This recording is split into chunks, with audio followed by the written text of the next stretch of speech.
Bonjour messieurs, dames, bienvenue sur le site Les Fines Lames de Steph. Vous nous avez fait l'honneur de nous faire confiance en achetant la fameuse mandoline de la marque allemande Dorner, un appareil qui existe depuis 1960, qui a été vendu à plusieurs centaines de millions d'exemplaires dans le monde. Il se trouve qu'il vous a été remis en mode d'emploi. Parfois, il vaut mieux revoir la démonstration. Donc aujourd'hui, je vais vous présenter tout ce que vous pouvez faire tel que vous l'avez découvert sur le stand lorsque nous nous sommes rencontrés, mais point par point, en déliant tout ça, et vous pourrez revisionner autant de fois que vous le désirerez. Ensuite, vous savez que vous pouvez nous joindre, vous pouvez nous rencontrer sur nos divers stands et nous en parlerons s'il le faut. Et dans la suite de notre démonstration, vous verrez les accessoires complémentaires de notre gamme.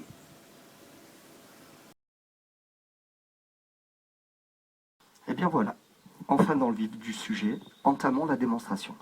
J'ai donc la mandoline en main, avec le poussoir de sécurité, la mandoline orange ici, mais si vous en avez fait l'acquisition en rouge ou encore en blanche, c'est exactement le même modèle que vous utiliserez. Là, vous avez trouvé dans votre packaging donc les deux pièces principales.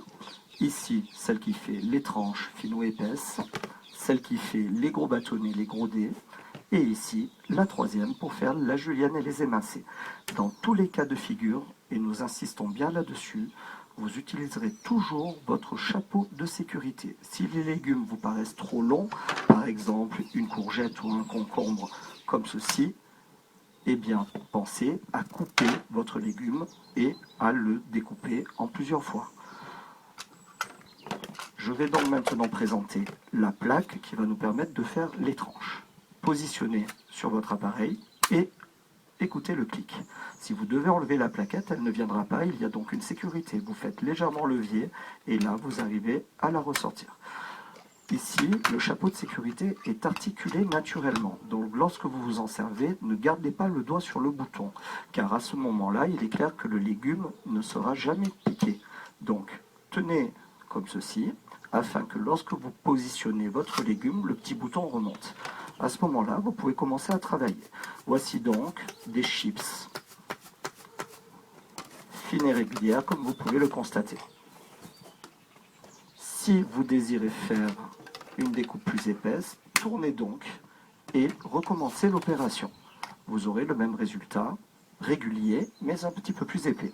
Par contre, il est clair qu'à un moment donné, plus rien ne va sortir du chapeau de sécurité puisque vous avez découpé tout ce qui dépasse. Donc, repositionnez votre poussoir sur la mandoline et appuyez sur le bouton afin que le restant puisse coulisser jusqu'à la fin. Vous ne jetez rien et vous ne vous coupez pas les doigts, tout simplement. Maintenant, passons à d'autres légumes. Ici, dans la mesure où les lames positionnées en forme de V vous permettent de pénétrer les chairs des deux côtés en même temps, nous allons également pouvoir couper des légumes fragiles, creux, tendres souvent, comme par exemple du poivron. Piquez donc votre légume dans le poussoir de sécurité et suivez la même voie que précédemment. Voici donc du poivron pour vos salades, salade niçoise par exemple. Si vous désirez les faire cuire au grill à la plancha, choisissez le côté plus épais. Vous n'avez rien abîmé, rien cassé et il est clair que vous avez gagné du temps. Quand vous faites du poivron, du moins que vous l'utilisez dans vos salades ou vos préparations, il est généralement associé aux tomates.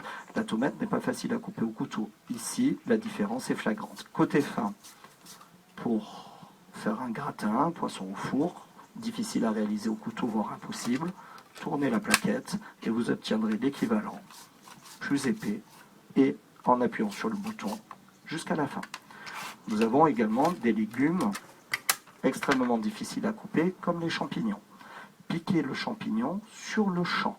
Choisissez l'épaisseur qui vous convient. En général, ce sera du fin. Voici un résultat peu commun. Et il nous reste maintenant à considérer des légumes particulièrement embêtants à découper à la main, comme les légumes à feuilles. Ici, un chou rouge qui ne rentre pas, en fait, dans votre mandoline.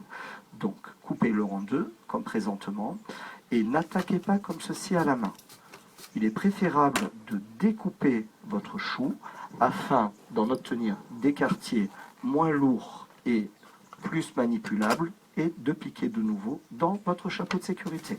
Et là, vous ferez donc du chou en salade, du chou en potée, si c'est du chou blanc, et ainsi de suite. Lorsque tout cela est terminé, contentez-vous de rincer votre appareil à l'eau claire.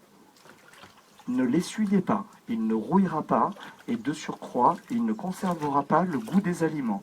Et c'est de cela dont nous allons parler pour acheminer la fin de la démonstration de la plaque à tranches en prenant un oignon que vous repiquez en libérant le petit chapeau. Sans appuyer sur le bouton, vous passez donc sur votre mandoline. Lorsque vous sentez que plus rien ne ressort de l'appareil, posez le doigt sur le bouton et continuez le mouvement qui vous permettra de terminer votre légume, comme ceci. Dans la mesure où l'appareil ne conserve pas le goût des aliments tel que nous l'avons évoqué précédemment, rincez-le et il est bien clair que votre repas n'est pas totalement élaboré. Peut-être serait-il judicieux de faire des fruits. Et en matière de fruits, nous allons passer à quelque chose qui est au-dessus de la norme en matière de difficulté, c'est-à-dire l'ananas. Épluchez votre ananas, videz-le au besoin avec un vide-pomme ou un extracteur que nous vous présenterons dans une autre volée de notre présentation globale et obtenez un carpaccio d'ananas.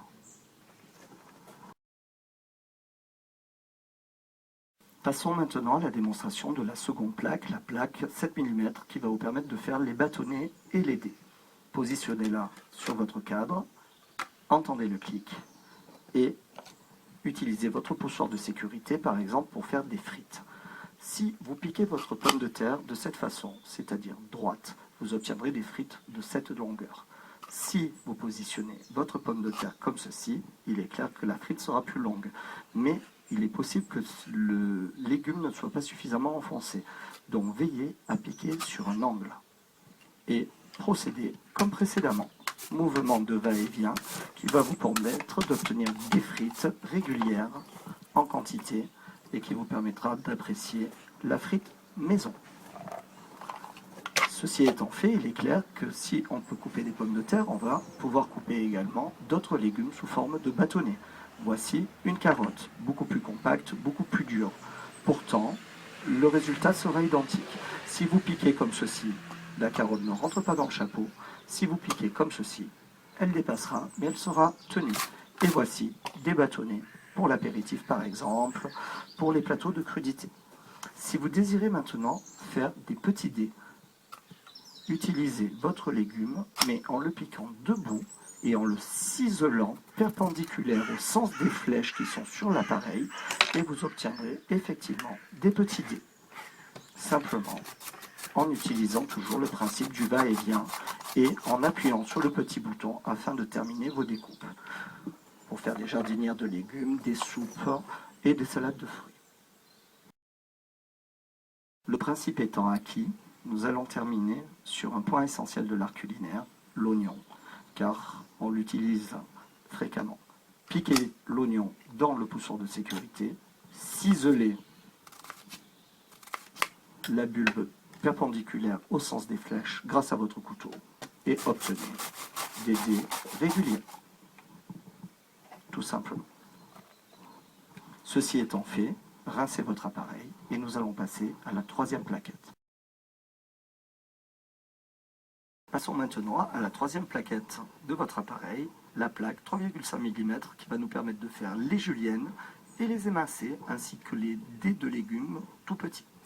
Présentez-la sur votre cadre, entendez le clic et procédons comme précédemment. Vos légumes, vous aurez le désir de les couper dans la longueur, donc ils ne rentreront pas. Piquez sur un angle, laissez dépasser et passez sur votre appareil par mouvement régulier afin d'obtenir de la julienne. Poisson papillote, cuisine au wok, cuisine diététique, en un instant.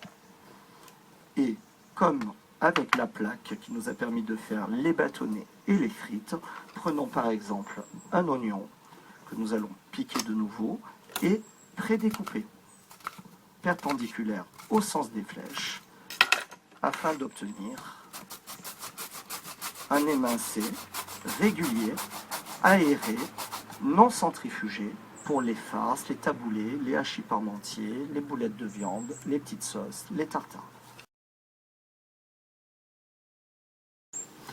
La démonstration est donc terminée. Vous êtes maintenant à même de reproduire ce que vous venez de voir, mais nous aimerions préciser le fait que nos exemples ne sont pas limitatifs.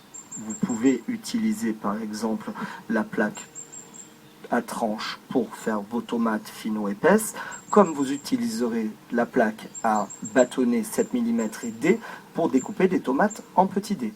De même, un oignon, comme vous l'avez vu, se coupe en tranches, se coupe en dés de taille assez conséquente, mais finit également en émincé. Donc n'hésitez pas à utiliser votre appareil pour couper les légumes de minimum 3 façons, et tous les fruits, tous les légumes. Et maintenant, le dernier point important, veillez à toujours utiliser le pousseur de sécurité lorsque vous utilisez la mandoline. Si vos légumes sont trop gros, découpez-les en quartiers ou en morceaux avant de les piquer. Et surtout, rincez votre appareil et ne l'essuyez pas.